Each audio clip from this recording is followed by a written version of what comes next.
Tout d'abord, il est très important de mesurer que cette question de l'antisémitisme concerne toute l'Europe. Et du reste, à la fin de l'année dernière, la communauté européenne a produit un communiqué soulignant ce danger. Le cardinal Parolin, lui aussi, a pris la parole, et de même, la conférence épiscopale allemande, avec les églises protestantes, se sont engagés dans un projet de sensibilisation à cette question.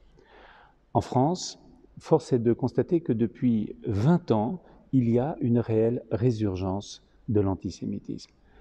Les chiffres ne sont pas constants, mais on voit bien que peu à peu, il y a une réelle montée de l'antisémitisme, à la fois par des actes violents et également par tout ce qui se déchaîne sur les réseaux sociaux. Permettez-moi de prendre des chiffres extrêmement simples. Premièrement, il est essentiel de mesurer que nos frères juifs en France représentent un peu moins d'1% de la population totale, un peu moins d'1%. Un autre chiffre que l'on peut mettre en perspective avec ceux de 2019, à savoir sur la totalité des actes racistes et antisémites, 41% des actes concernaient nos frères juifs. Et dans ce contexte, eh bien, vous avez un certain nombre de familles qui ou se déplacent à l'intérieur des régions, des départements, des villes pour pouvoir échapper à des actes au quotidien d'hostilité, voire de haine. Et il y a aussi ceux qui quittent notre pays. En 17 ans, il y a à peu près 60 000 de nos frères juifs qui ont quitté la France, qui sont partis dans d'autres pays ou qui ont fait leur aliyah, c'est-à-dire leur montée en Israël. Donc, tous ces chiffres nous permettent d'avoir une légère mesure, compréhension de la réalité de l'antisémitisme en France.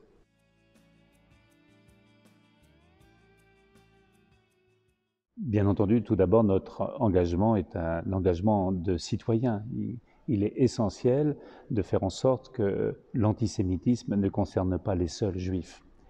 Mais s'il y a cette préoccupation de la part de nos évêques, c'est parce que nous avons avec nos frères juifs un lien spirituel très particulier que nous n'avons avec nul autre.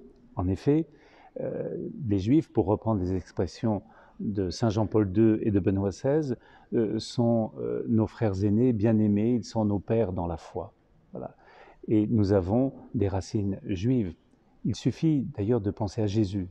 Nous disons qu'il est le Verbe de Dieu. Eh bien, Jésus a prié la Torah, il a prié les psaumes, il a étudié la loi et les prophètes.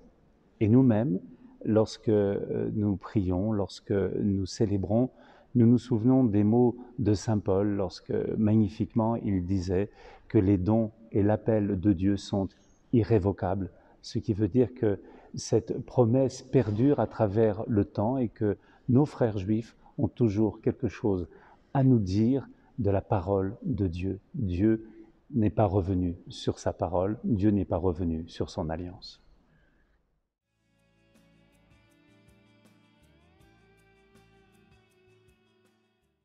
D'abord, c'était une phrase prophétique, littéralement prophétique, dans le sens où c'était un débat qui avait pratiquement 3000 ans. Savoir qui était l'aîné entre Jacob et Ésaü. Le pape a tranché, ce sont les Juifs qui sont les aînés, c'est-à-dire qu'ils sont porteurs de l'héritage des patriarches et qui doivent le transmettre. Leur vocation, c'est de le transmettre. Donc c'est une responsabilité aujourd'hui partagée.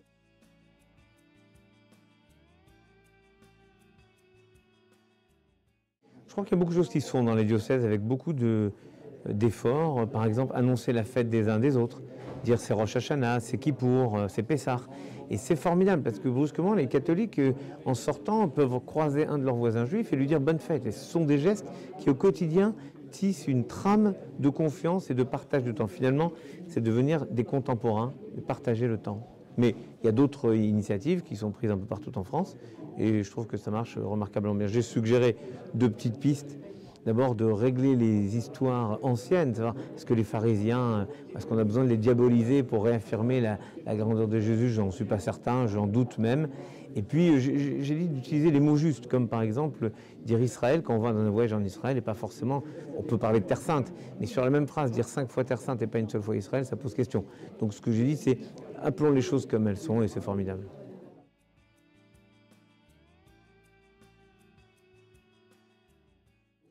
Oui, exactement. Je pense que c'est un modèle dans le sens où on ne veut pas que l'autre devienne moi, devienne le même que moi. Et donc c'est dans la différence qu'on veut construire une fraternité. On n'est pas frère uniquement de celui qui me ressemble, qui est identique à moi.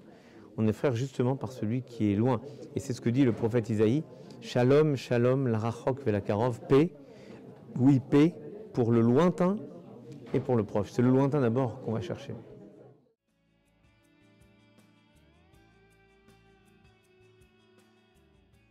Bien sûr que nous sommes inquiets et bien sûr que l'antisémitisme va en s'accroissant depuis le début des années 2000. Nous le voyons d'année en année, les chiffres, même s'ils ne représentent pas la réalité de l'antisémitisme dans notre pays, sont des chiffres qui sont toujours en progression. Et ce qu'il faut noter surtout, c'est la violence de cet antisémitisme qui, lui, suit aussi une évolution ascendante. Je crois que c'est une vraie inquiétude que nous nous posons, nous, responsables de cette communauté juive, et c'est l'inquiétude que nous relayons, parce que c'est celle que ressent la quasi-totalité des juifs de notre pays, tant ceux qui sont directement visés que ceux qui savent que, bien que n'étant pas visés, demeurent tout de même une cible pour l'antisémitisme et pour le terrorisme islamiste.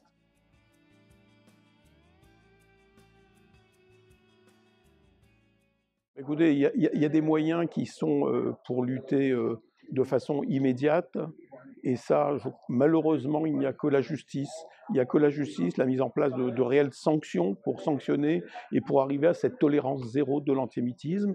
Et puis, il y a une seconde jambe à ces mesures, c'est l'éducation. L'éducation qui doit être l'essentiel de cette lutte sur le long terme, mais nous savons que cette éducation rendra des effets dans une génération peut-être.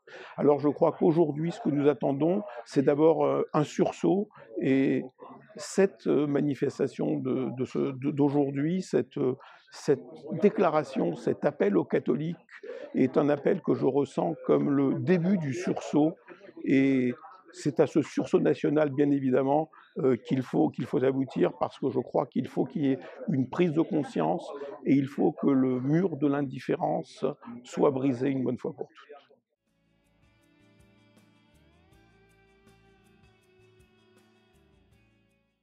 Écoutez, ce que j'attends, c'est ce sursaut, c'est qu'elle puisse être la communauté qui va entraîner la communauté nationale, parce qu'elle est la plus nombreuse dans notre pays. C'est elle qui doit initier ce sursaut et qui doit justement aboutir à une prise de conscience que ce qui commence avec les Juifs ne s'arrête malheureusement jamais avec les Juifs.